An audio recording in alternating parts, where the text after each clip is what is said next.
Setelah melihat keindahan Yangsu yang merupakan wisata unggulan di daerah otonomi Guangxi, kami kembali ke Guilin untuk melanjutkan perjalanan wisata di sana.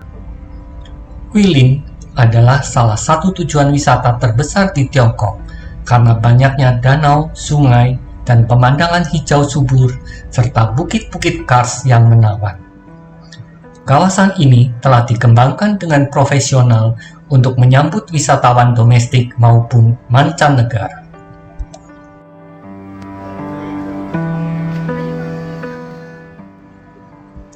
Bukit Fubo merupakan salah satu tempat melihat pemandangan indah di Guilin, terletak 2 km dari Bukit Belalai Gajah dan tepat di atas tepi barat Sungai Li.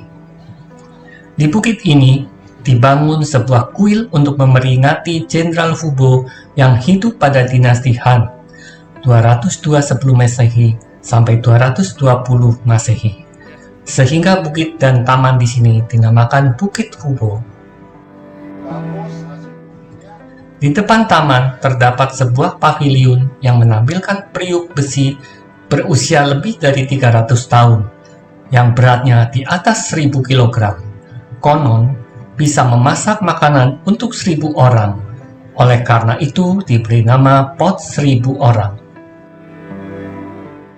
Di bagian lain terdapat batu uji pedang, juga lonceng besar yang konon ada hubungannya dengan Putri Wangsu.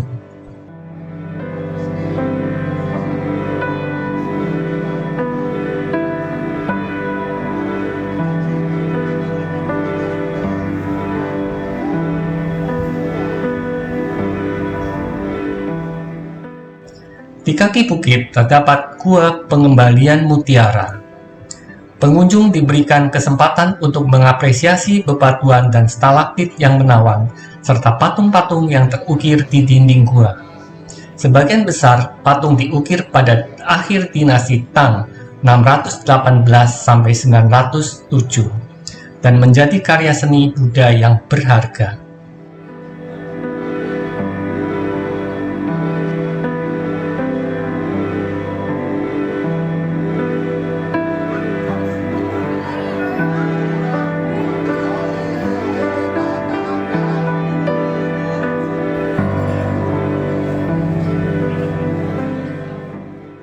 Di sini terdapat stalaktit besar yang konon bila seseorang meletakkan tangannya di bawah stalaktit ini dan menyentuh bagian atas sekaligus bagian bawahnya akan membawa keberuntungan.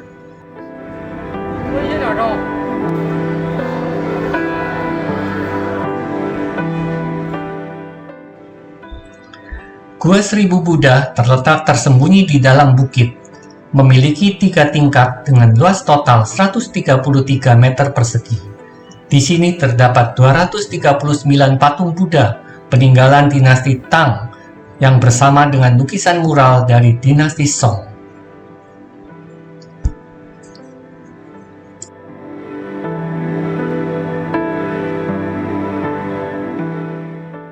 Menara Xiaoyao aslinya dibangun pada dinasti Tang dan berkali-kali rusak dan akhirnya hancur pada masa perang perlawanan melawan Jepang. Pada bulan Januari 2015, menara ini dibangun kembali. Bangunan berarsitektur landscape pavilion 2 lantai, 3 atap, mempunyai tinggi sekitar 24 meter. panjang dan lebar 22 meter, dengan luas bangunan 630 meter persegi.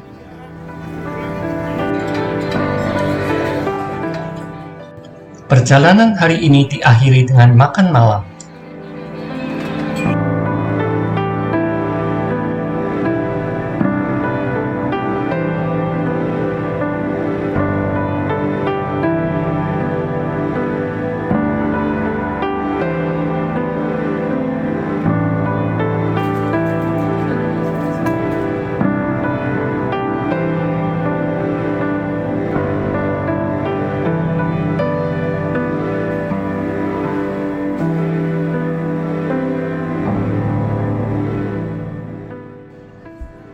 Pagi hari, kami mengunjungi toko obat tradisional China. Di toko dengan interior indah ini, kami diperkenalkan dengan obat-obat tradisional China yang terkenal. Salah satunya adalah Pao Fuling, yang telah diberikan tambahan ramuan herbal dari Tibet, yang fungsi utamanya untuk menyembuhkan luka bakar dan ambeien.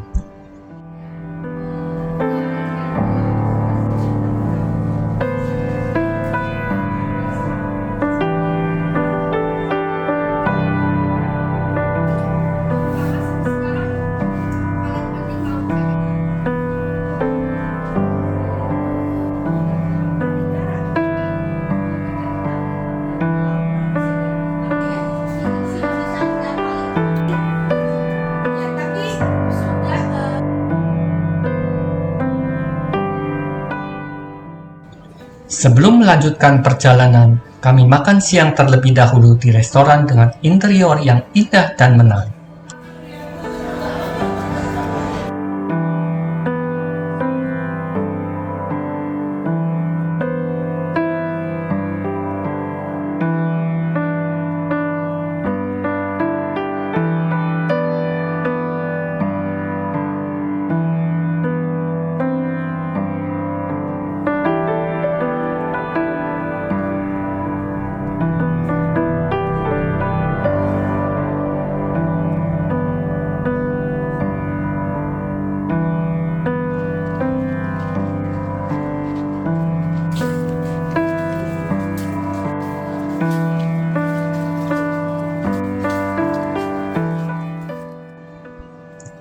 Berikutnya, kami mengunjungi Gua Seruling Bulu, yang dalam bahasa setempat disebut Ludian, merupakan salah satu landmark objek wisata di Guilin.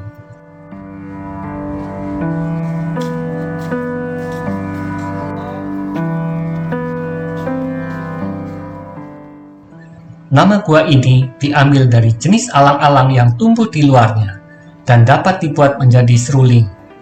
Gua Seruling Bulu dipenuhi dengan sejumlah besar stalaktit, stalagmit, dan formasi batuan lainnya.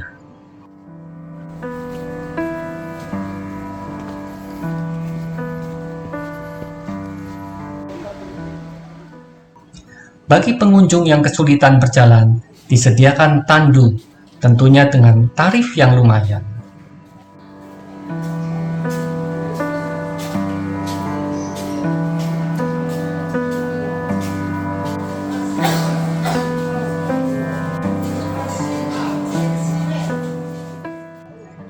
Red Flute Cave merupakan pemandangan berbasis gua yang terletak di pinggir barat Laut Guilin, 5 km dari pusat kota Guilin. Kedalamannya sekitar 240 meter dan panjang 500 meter. Gua ini memiliki berbagai macam stalagmit, stalaktit, pilar batu, dan tirai batu yang sangat indah, yang telah terbentuk sejak 180 juta tahun yang lalu, sehingga dikenal dengan sebutan Istana Seni Alami. Di dalam gua terdapat lebih dari 70 prasasti yang ditulis dengan tinta, yang diperkirakan berasal dari tahun 792 Masehi pada dinasti Tang. Prasasti kuno ini memberitahu kita bahwa tempat ini telah menjadi daya tarik Guilin sejak zaman kuno. Tempat ini ditemukan kembali pada tahun 1940 oleh sekelompok pengungsi yang melarikan diri dari pasukan Jepang. Saat ini, pencahayaan warna-warni menerangi gua secara artifisial.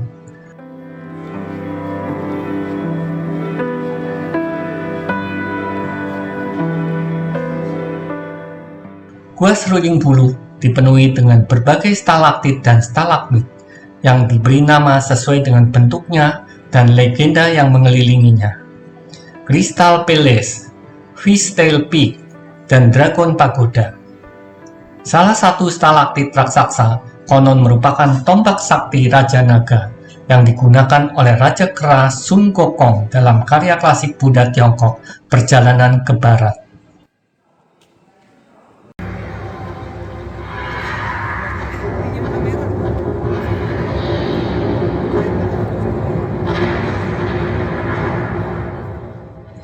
Di langit-langit gua diputar film 3 dimensi yang menggambarkan zaman prasejarah dengan komposisi yang apik.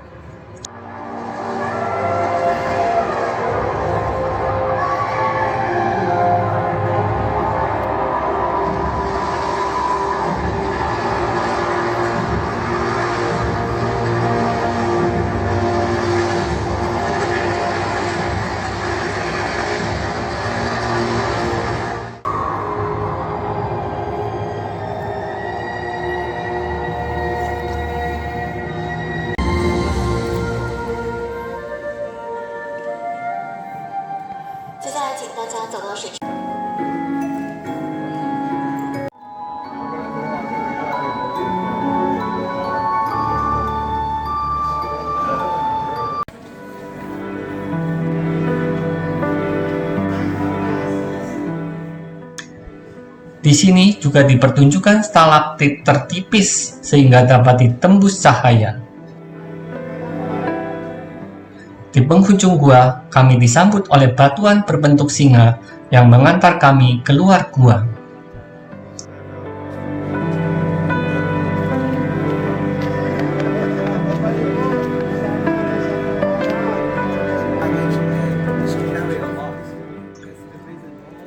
Di bagian luar terdapat seniman lukis yang unik, menggambar lukisannya dengan bagian samping tangannya.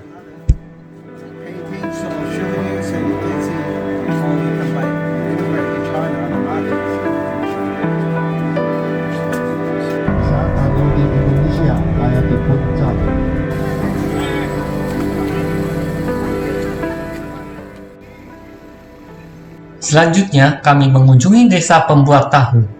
Namun sangat disayangkan, pada hari tersebut kami tidak dapat mencicipi tahu yang konon rasanya sangat lezat.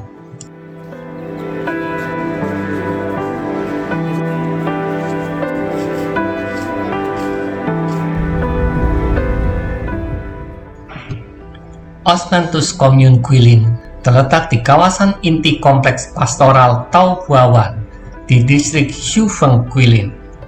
Mencakup area seluas lebih dari 30 hektar dan memiliki total luas konstruksi lebih dari 16.000 meter persegi.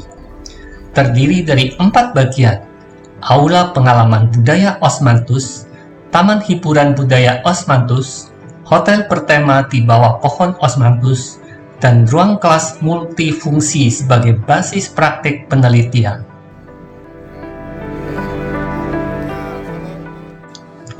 Memasuki aula penyambutan, kami disuguhi hasil seni yang sangat indah.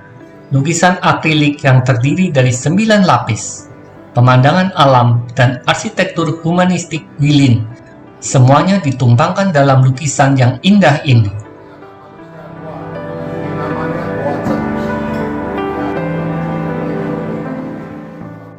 Di sini juga disimpan benih Osmanthus tertua yang berumur lebih dari 10.000 tahun.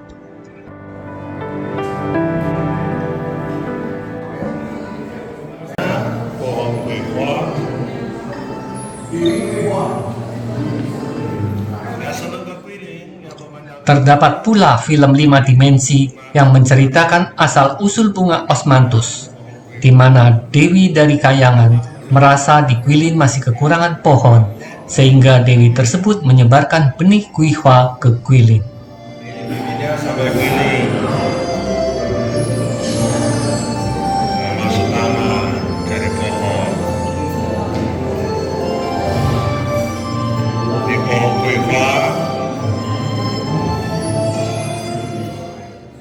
Benih tersebut tumbuh dan bermekaran keemasan pada saat musim gugur di seluruh Guilin, Sampai sekarang, pohon tersebut menjadi pohon endemik yang hanya bisa berbunga di Guilin saja.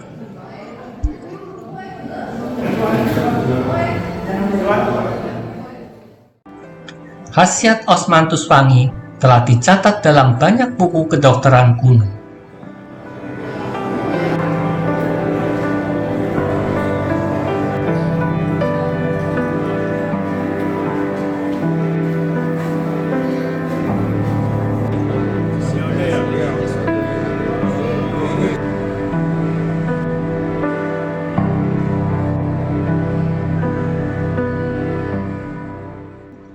Selain dibuat sabun, hand body lotion, Osmanthus juga dibuat anggur.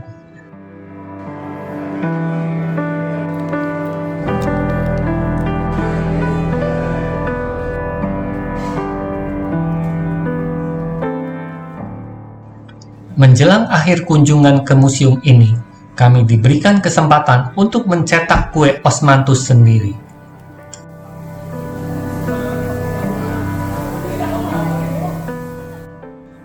Selanjutnya, kami diperkenalkan dengan produk-produk Osmanthus lainnya dan berkesempatan untuk membeli produk-produk dari Osmanthus yang merupakan ciri khas kota Guilin ini.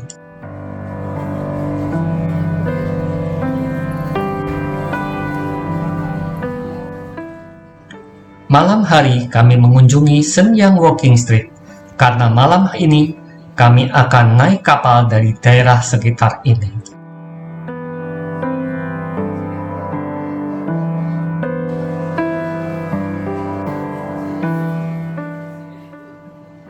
Sebelum berjalan-jalan membuang waktu untuk menantikan jadwal kapal, kami makan malam terlebih dahulu di sini.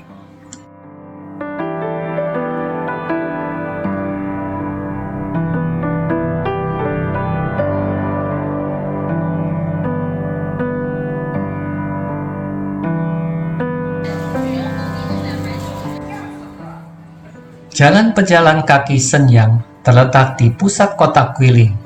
Dibangun lebih dari 1000 tahun lalu, memiliki panjang 666 meter.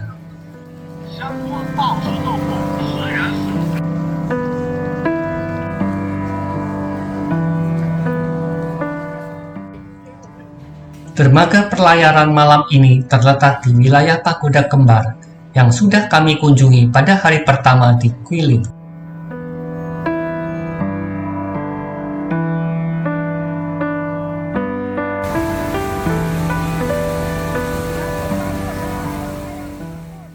Four Lakes Night Cruises merupakan wisata air menyusuri keempat danau di sekitar kota Guilin.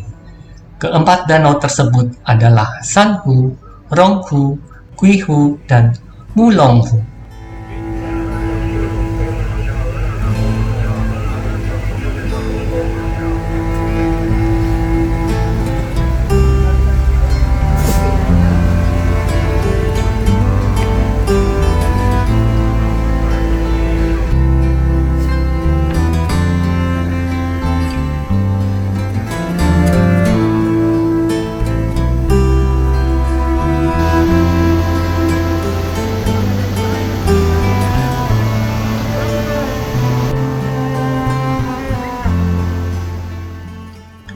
Pelayaran malam ini menawarkan sensasi berbeda, melihat keindahan Sungai Li di malam hari.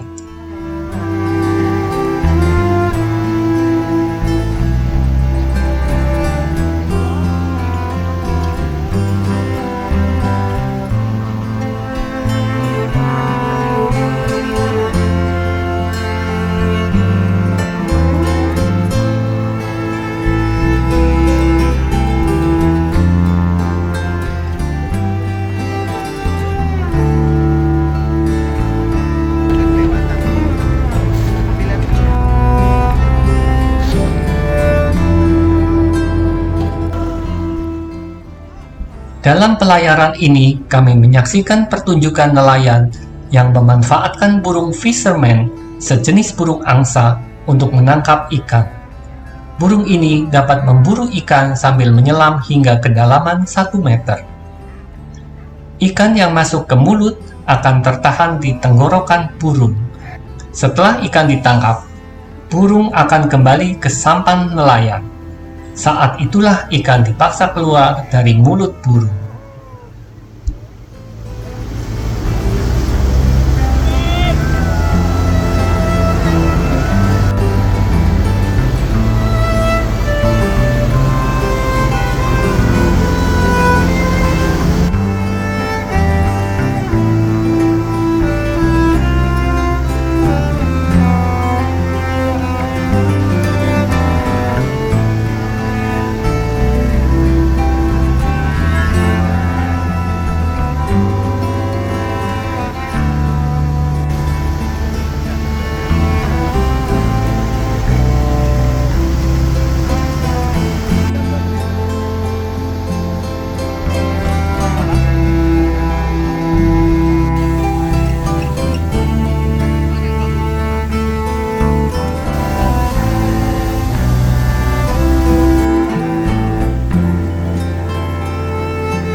Terdapat pula tarian yang dibawakan oleh gadis-gadis muda di tepi danau.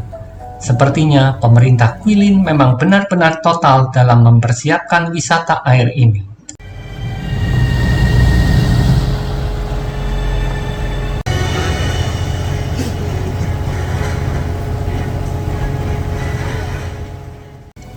Sampai di ujung danau, kapal memutar dan kembali ke dermaga awal tempat kami naik.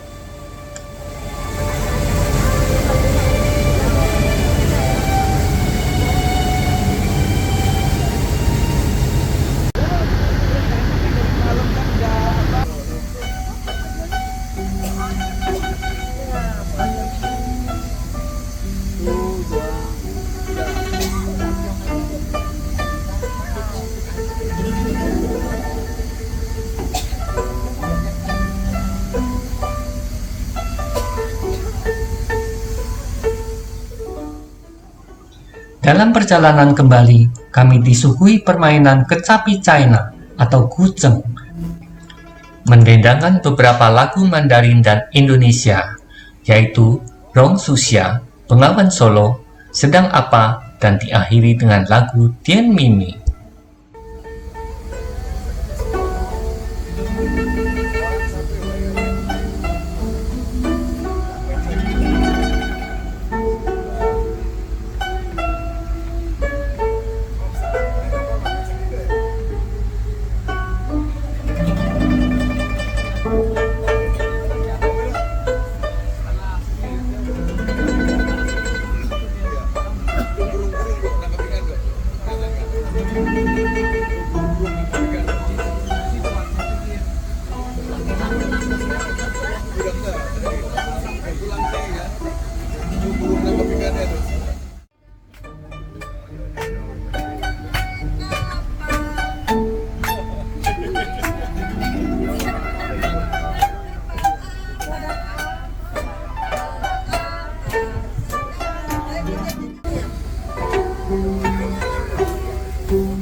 Pagi ini kami diajak mengunjungi toko sutra. Dijelaskan bahwa kepompong dengan kualitas baik dipintal untuk dibuat pakaian, sedang untuk kepompong kembar dapat direntang dan dipakai sebagai isian bed cover.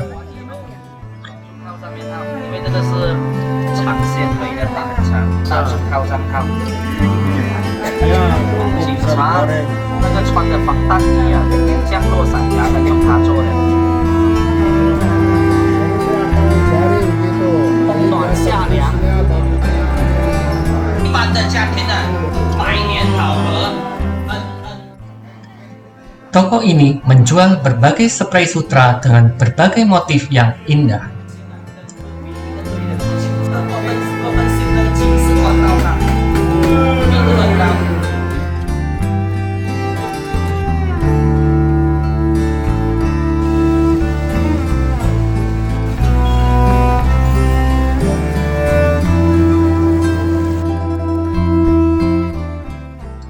Sebelum menuju objek wisata berikutnya, kami makan siang terlebih dahulu.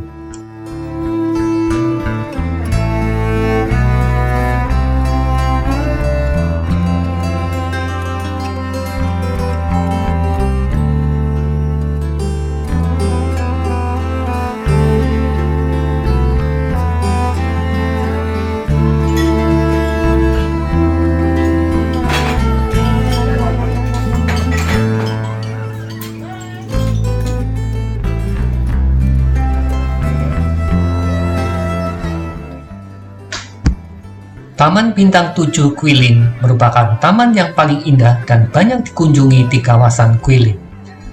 Taman Bintang 7 juga merupakan taman terbesar di kota ini, terdiri dari pegunungan dengan luas lebih dari 120 hektar, air yang jernih, hutan batu yang menakjubkan, lembah yang tenang, keanekaragaman hewan dan tumbuhan, serta peninggalan budaya yang berharga.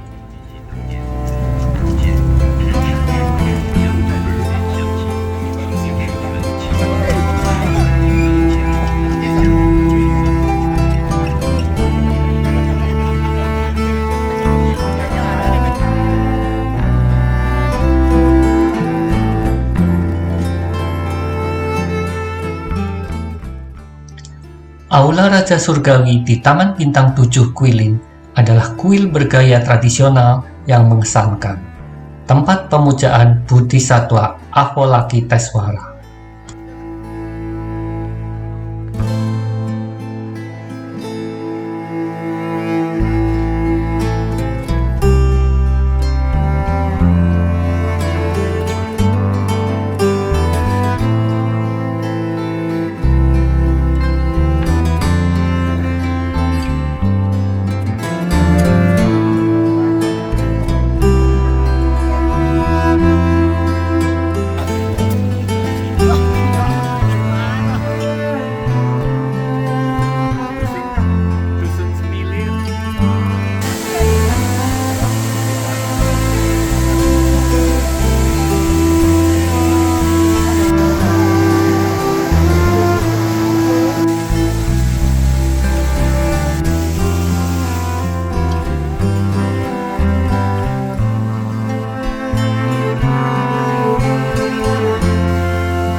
Formasi batuan ini terlihat seperti unta besar yang berdiri di padang rumput luas, terbentuk secara alami. Camel Hill juga terkenal sebagai tempat Presiden Amerika Serikat Bill Clinton memberikan pidato pada tahun 1998 tentang perlunya perlindungan lingkungan.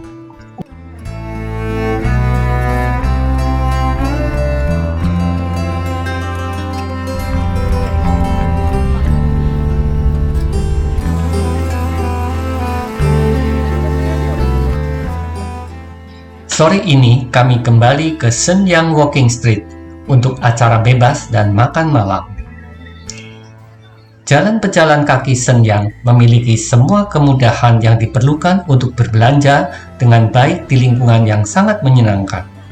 Dalam banyak hal, jalan di pejalan kaki Shenyang adalah pusat kota. Toko-toko dan restoran-restorannya menarik ribuan orang setiap hari ke daerah tersebut. Sekitar pukul 5 sore, para pedagang kaki lima mendorong gerobaknya masing-masing untuk menggelar dagangannya. Selain bangunan bergaya dinasti Han dan Tang, Di setiap sisinya terdapat beberapa bangunan bergaya Eropa. Toko-toko butik berdiri di kedua sisi jalan.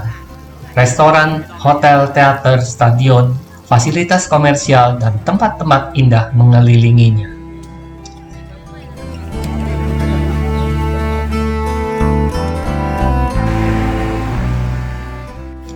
Setelah sarapan di hotel, kami segera menuju bandara untuk penerbangan pukul 10.15. Bandara Internasional Guilin merupakan bandara dengan arsitektur yang modern dan indah, namun cukup kecil.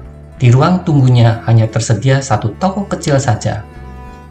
Akhirnya kami kembali ke Jakarta dengan waktu tempuh selama 5 jam 20 menit.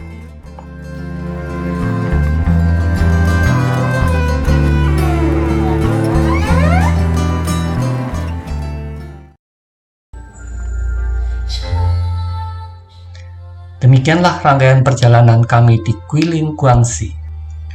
Menyaksikan keindahan Kabupaten Jiangsu dengan bukit-bukit karsnya yang dramatis, sehingga dijuluki sebagai kota terindah di kolong langit. Red Fruit Cave yang mistis, menyusuri sungai Li di malam hari, sambil menyaksikan nelayan-nelayan yang menangkap ikan dengan burung fisherman-nya, serta menyaksikan pertunjukan kolosal Impression Liu Sanji yang spektakuler. Sampai jumpa pada perjalanan berikutnya.